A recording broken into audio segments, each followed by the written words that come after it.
All right, welcome back, welcome back. So Courtney, yeah. I guess you got a text there. A gentleman was texting you about the time you've been in the country. That's true, yeah. I think he really wants you to. Yeah, he said I was cutting you off, but the phone keep ringing. Yep. There's a gentleman that said was here for what 30 years, and he said the other guy texted and said he also is here for 33 years. Can't get resident status. The Christian lady is evil and spiteful. Who's the Christian lady? I don't know, but that's what he says. Oh. So, you know, I guess some of this is real. And the other person that texted said they were here for such a long time. I'll come right back to it. Yeah, good evening. You're Rich Speaking Mind. Go ahead, please. Yes, good evening, gentlemen. Good evening. The Bible says people will perish for the lack of knowledge. Mm-hmm. And when a person goes to the doctor and they go through all the series of tests, they tell them, well, you have diabetes, mm-hmm. or you have arthritis. Mm-hmm. But they don't go into detail what causes arthritis and what causes diabetes. Mm-hmm. There is a trichinosis worm in the pig that eats the pancreas. The pancreas produces natural insulin. Mm-hmm. And I went to the hospital the other day, and I was shocked to see people who have diabetes are being served pork. You know, the doctors are making money, and they won't even tell you the truth of what's really wrong with you.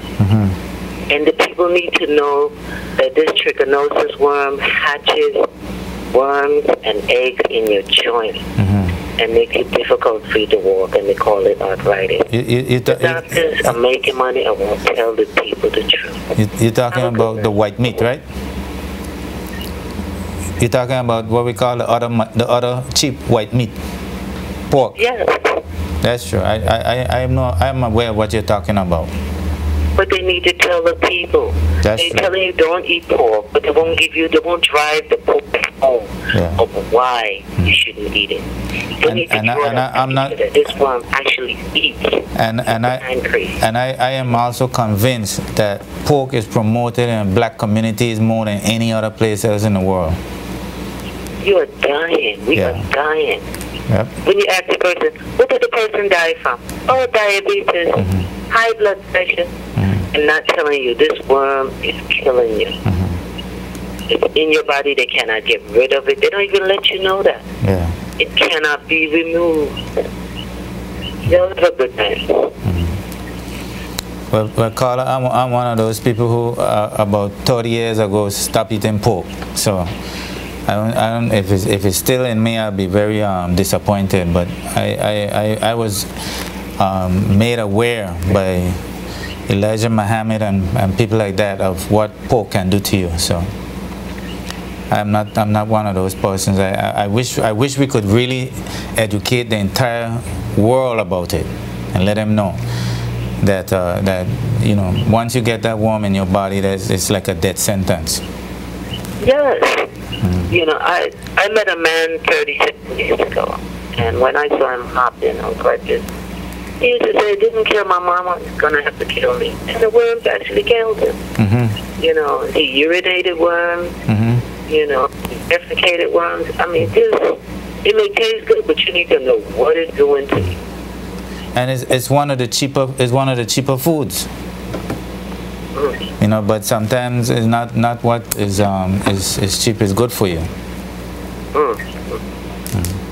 Well, thanks for putting that information out there, and I hope our viewers will take heed.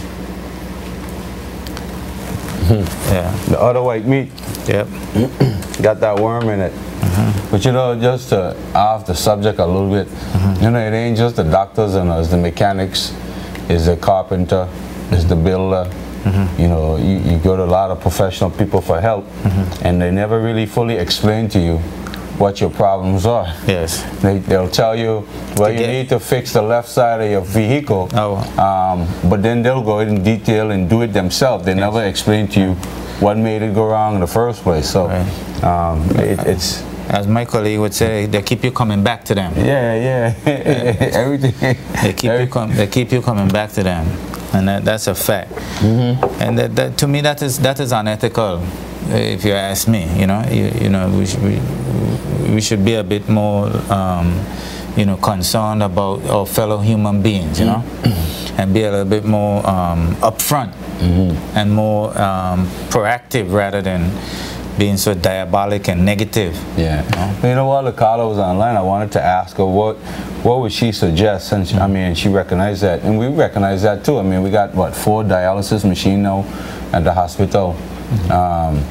What can people do now, especially with the youngsters, the young generation? How can we start educating those people about diabetes? And, have a campaign. You know, have a campaign against diabetes and arthritis. You know, let's have a serious campaign. Well, that needs to happen. And that brings me to another point that I was talking to one of my colleagues about the other day, that we have some health clinics here that are really non-functional. One of the real attributes of a health clinic would be to disseminate information to the community about healthy living and, you know, the whole 9 yards. Good evening. You've reached Speak Your Mind. Go right ahead, please. Good evening. You missed that. Good evening. How are you doing? I'm doing fine. How are you? All right, Sam. Hi. Good night. Are we looking for this upcoming tourist season, since we had that big disaster up in the States? I was thinking the same thing. I don't think it's looking too bright. Yeah. Well, we got a number of ships scheduled already. There's about 26 of them this month. So I believe, due to what happened in the States, it might redirect a lot of ships also our way, some drop-ins. I know one of the ships the other day was a drop-in, I think. So, you know, it's going to look good. The key is knows that every time we come in contact with a tourist, is that we continue to encourage them to tell their friends about the country, because they keep saying how beautiful and how this and how that, and that's the key, is to have that knowledge and have that ability to encourage them to come back and bring others with them. So, or even call people while they're here and tell them how great the place is, so those people could start planning their trip. You know, that's the key right there. And you know, this month is tourism month, right? Yes. All right, tourists would have a lot of things planned, so go jump on them. I know you're going to be there, you know, keeping them on track. I hope they have a little workshop to teach the people that are going to be in Craft for Life about what's a product and how to sell a product. They had some training recently, you know. For the people who are in there, some of the same stuff I'm talking about is what they encourage people to be more aware of, get to know, you know, what they're selling. They have to know their product inside out. They got to know how to communicate with tourists. I saw the minister, which I thought was kind of cool. He said to folks that they should try to engage in learning different languages, because communication is key, and that goes across the board, even for the taxi guys, to learn some few words in the different languages with the people that come here. You know, we had some Germans today. It's funny, we had some Germans today came by our taxi stand, and you know, I don't speak any German, but I've been to Germany several times, and after sitting down and talking to the lady, I showed her one of the names and phone number of somebody I met in Germany at the boat show I went to, and the lady says, "Oh, that's our organizer." Okay. So, you know, Sunsail have a group of Germans here now, and there's about 5 or 6 promoters in Germany that promote sailing, and they bring groups of people in. So, you know, word of mouth works, you know, so it really helps. But again, you know, if we could learn a few words here, a few words there, it'd be great for the tourist season. But it ain't the best. But I was there to one of the meeting where they have, and I was just hearing about T-shirts, shot glass, magnets. I want here local, indigenous, grassroots products created out of the British Virgin Islands. You don't want hair made in China? No, I don't want to hear that. I want to hear our own products. That when the people take them, you know, they can't go to some places and see the exact same thing. Yeah. You know. But you know, I think you're onto something. You know, you really need to continue to push that envelope. You know, even in the tourist board, I think the tourist board has fallen behind so fast for a long time. I think the tourist board should be engaging in selling products that could help promote the territory. You know, one of the things I got to credit Jamaica for is their branding ability, their ability to brand themselves. I mean, you could go anywhere in the world now and see people with a Jamaican flag on. You know, either he or somebody he knows is from Jamaica. You know, and they're really good at that. I really got to big up the tourism department in Jamaica because it's smart. The more of it you put out there, the more recognizable the symbol's going to be, the more people going to always remember your destination. So tourists would need to do more of that. I think they're working hard, but they need to do more of that. They need to, the laws need to give them the advantage to start doing that. Buy products, license that product, and sell that product to retailers so the retailers then can sell it to the world. You know, because it's too often people coming in here with St. Thomas, with hats on, with St. Thomas on it. I don't like to see that.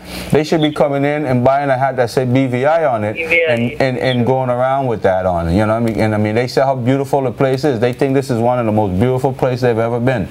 You know, but beyond that, they don't take anything back with them except something that's made in China. I think some of this stuff we could do ourselves right here. Kenny T could probably whip up a really nice price, you know, to put some BVI logos on them, some hats to put some BVI flag and thing on it. You know what I mean? To really start branding the place, and that's what we need to start doing. So, you're onto something. Your brother was going on Curacao, and I made something, and I give it to him to take to the island. You didn't see it? No, he left when you gave him that stuff. I wasn't around, so I wasn't able to see it. But he said he had a good thing. He put it out there so people can see what the BVI is capable of doing. Right. Right now I recycling plastic bags and making bags and making shoes out of plastic bags too. Nice. So maybe when I meet you, I'll show you. You should make a pair of shoes for me. I need a pair of water shoes. Wall shoes? Water shoes. The plastic shoes to be water shoes? That's what I'm talking about. But you need to tailor one just for my feet. What size are the foot? 12 and a half. Okay, I'll set you up. Definitely. Well, Carla, since I have you online, what do you think about the rising price of the gasoline? And any suggestions you have that we could give these companies that could lower the prices? I can't speak about gasoline because I deal still with BI too. Yeah, but which is the food. Yeah, I know, but you could have an opinion about it. I mean, I don't have no opinion about that. I just hope them give the people them an affordable price that they can afford in these hard economical times. Right now it's over $5. That's too much. It could go down to 260 something or something like that where people could afford it. Those were the days. Yeah. But anyway, Robert Dub, 3 men in a tub. Which one of those men bought the pub? Good night to you. Good night to you too. Yeah, good. That young lady, man, she's always on point. She gave us a little, no, she rhymed there before she leave. Well, she's a poet. Yeah. She's a songwriter. You know, she's into tourism. Yeah. She creates things. Yeah. You know, with hand. I mean, that's what we need, Courtney. We need people with that kind of spirit across the board. We got farmers that are willing to get out there and do the things they need to do. We need to back them up. We got people like her need to create craft and things for the country and promote the country. We need to big that up. So I think it's great. You got a couple texts there? Yeah. Yeah, I know. I got a text that came in. I know an individual who worked with a private company for 17 years and migrated and was not compensated for his services. What do you think about that? Again, I think the person need to look at their rights and seek to find out why they won't compensate it. I feel comment you still want the expatriates to come to our shores, tourists, Yeah, we still want the expatriates to come to your shows, and not all tourists are expatriates.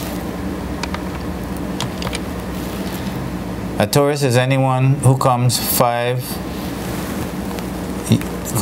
guess, to your island and makes a monetary contribution. LOL to Sam. Well, of course, we have different tourists. We got domestic tourists, we got international tourists, we got regional tourists. So tourists is widespread. And when you live in a country and you travel, for example, to BVI, you live on Tortola, and you go to Virgin Gorda, you just became a tourist. That's called a domestic tourist. The people that live right next door at St. Thomas coming over to Tortola, although we have some of the same geographical makeup, he's a tourist. He's a domestic tourist. So my friend, tourist is anybody. It doesn't have to be somebody that comes in. You are also a tourist when you travel around the BVI. You spend a night in a place you don't live. You wake up, you eat breakfast, you buy it from a restaurant, you are a tourist. You're a domestic tourist. So, LOL, you know, to you. You get that straight. There's 3 forms of tourism throughout the world. So, if you go around supporting the country, that's what we want. In relation to you know, Courtney, I spoke about, you know, I see this thing happening with a lot of the people, and I throw some things out there, and I want people to go on jtvlive.net and look at what I said. And I was talking about my Caribbean brothers and sisters who I feel are being taken advantage of. Okay. And I said that in my piece. I said employers may have a more difficult time disrespecting or discriminating against a BVI lander because he's local, but they're gonna find ways to take advantage of expats, and that's what I was trying to say, is that you have to now preempt those things. Be smart. You got to be smarter than the rest. You got to anticipate that at some point when you start reaching that breaking point where you're within your rights to get some kind of benefits, employers probably going to start trying to find ways to get rid of you. They're gonna you know, label you as a bad worker or bad attitude or whatever it is. You got to be on top of that. I know in some places where I worked before, what they would do is they would pick out people who were getting up in age, and they would find reasons to dismiss you. And this is what I'm saying. And they would bring in younger people. And Courtney, listen, I mean, this isn't anything new to the job market. Absolutely, absolutely. But Sam, we're being asked to take a break, so we're going to take a break for the sponsors that make the show possible, and we're going to be right back with you.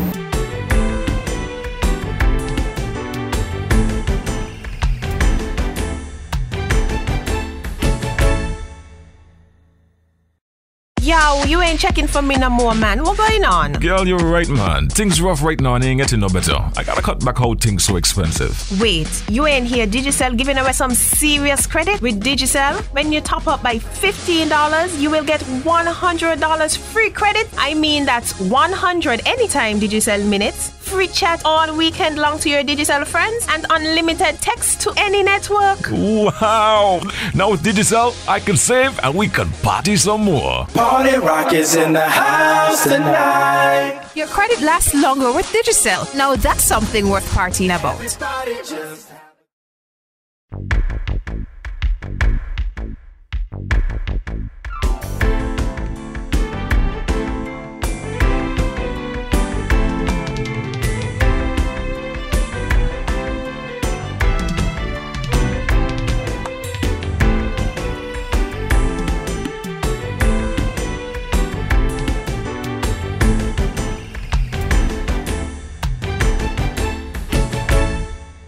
All right, so welcome back again, ladies and gentlemen.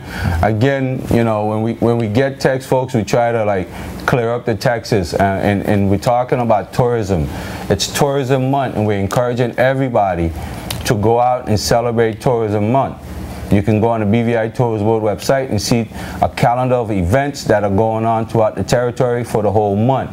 And we're saying anybody and everybody's a tourist. You don't have to be an international person coming into the country to be considered a tourist. There are 3 different kinds of tourists. You got domestic tourists, you got international tourists, and you got what they call regional tourists. Caribbean people are considered regional tourists. If you live and born and raised in Barbados and you visit the BVI, you're a regional tourist. Even sometimes when you come to do business, as long as you know, when you finish your business and you decide to go around and enjoy the beach, you become a tourist. You are a tourist, and that's all we're saying. So I just want to clear that up. Courtney, it's been good. It's been good. You know, there's a lot of different things going on right now, Courtney. A lot of different things going on, and you know, the number of texts that we're getting about people feeling that, you know, employers are pretty much mistreating them. I remember when the labor code conversation was going around, I suggested that, you know, we should do like what I saw something happen in Nevis. In Nevis, you know, the government there had required some companies to put money aside. You know, the money goes into an escrow account, and if that company decides to leave, that money stays there until, you know, all those grievances are dealt with. People who needed to be compensated could be compensated from that fund. Why don't we have something similar to that here? And I would advocate for that. Yeah. You know, every business should have a saving account to deal with these kind of issues, because it's unfair for anybody to work for a company 17 years, 20 years, 33 years, and then the employer, regardless of who the employer is, decides to get rid of you, and there's no compensation. There should be something in place, and I think the labor code needs to be revamped. It needs to be revisited, and the government needs to do something about areas like that. So, but in addition to that, where companies are allowed to set up pension plans, then there should be some type of insurance for that money, similar to the way how if you put your money in the bank in the U.S. I'm specifically saying in the U.S. I mean like FDIC. The FDIC insurance, because I'm saying in the U.S. again for the third time, because we don't have it here.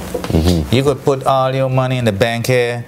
It's the same thing like putting it under the mattress. Well, why is that? Because there's no insurance for the banks that we have here. But why is that? Because we have allowed it to be that way. The two U.S. banks operating in this country, have allowed it to be. They have ads on the radio that said FDIC insured except in the British Virgin Islands. I've heard that more than one time.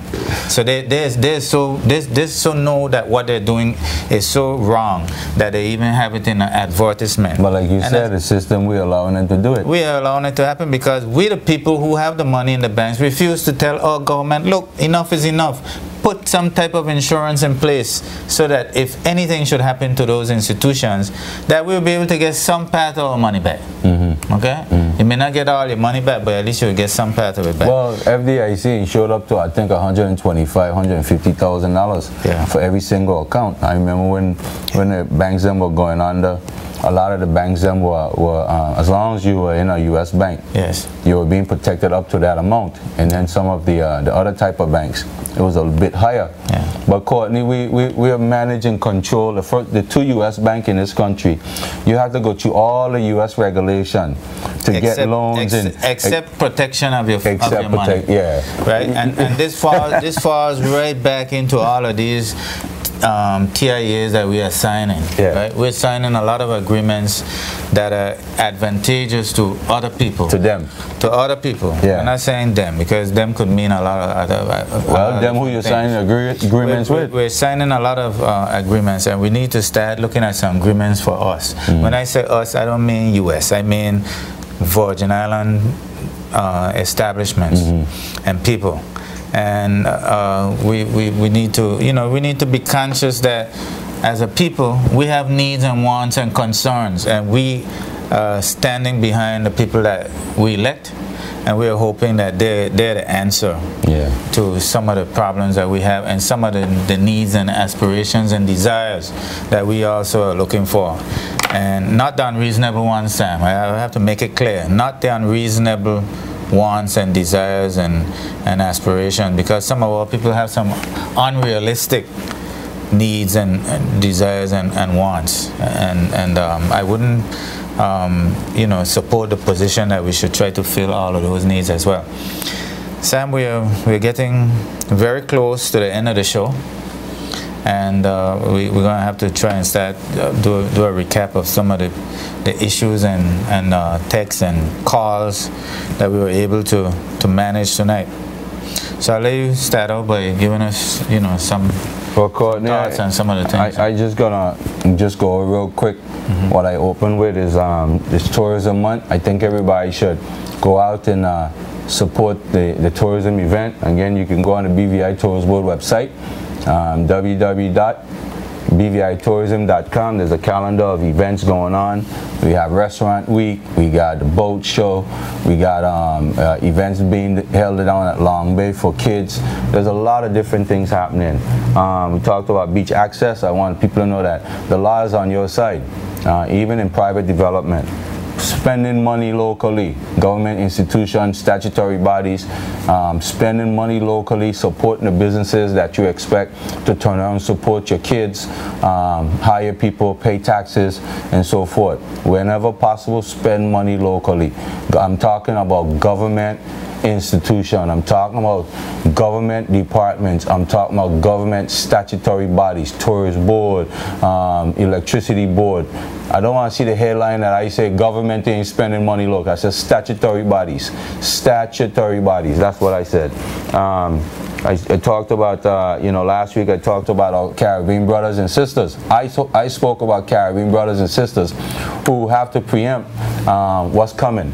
And tonight I'm seeing we had a number of calls from people who are saying, yes, so-and-so has been working for so-and-so for 33 years and they're not getting their right. So, I put it out there and people knock it how they want to knock it, and now it's coming to light. So, and last but not least, again, I want to give a big up to the BVI Financial Services jurisdiction, beating out 25 other jurisdictions. The BVI is a very smart, successful country. We need people to continue to help it to grow in that manner. So, with that said, Courtney, I'll let you do your thing. Well, Sam, as usual, I try to make a plug, a lobby for the 2010 census to see if we could get some preliminary, permanent, something, some resolution. Is in a month and a half from now, we're going to be into 2013, and if we had a census from 2010, the last census took I think it was about 7 years to be produced, but I think we have to do a little better with this one. We talked a little bit about the British Nationality Act. I wanted to mention a bit about the vendors in Rotong. I heard that that's becoming a topic now again, and I think we need to have some discussion on this. The gas prices, the dengue fever, and what we could do to try to alleviate the onset of that by removing some of the stagnant water that we have lying around in various areas. We had a good show all in all, Sam. We touched on the beach, the access to the beach. We talked about tourism. We were able to talk about the road, some of the road areas that need, the intersections need being cleared so that we can have a clear view and prevent accidents from happening. We talk about the Paraquita Bay Road and the safety on that road, and how we should really be mindful that we are all road users. So when someone makes an indication that they're going to the right or to the left, we shouldn't just avoid that person. Even if it's a motorcycle or a vehicle, you shouldn't just avoid that person and go around them, because that's against the law. Insurance, we touched a little bit on insurance, with the situation as we have it with insurance, which is unbearable and which needs correcting. I hope someone who is out there listening would take heed and try and do something about it. We talk about spending money locally and abroad.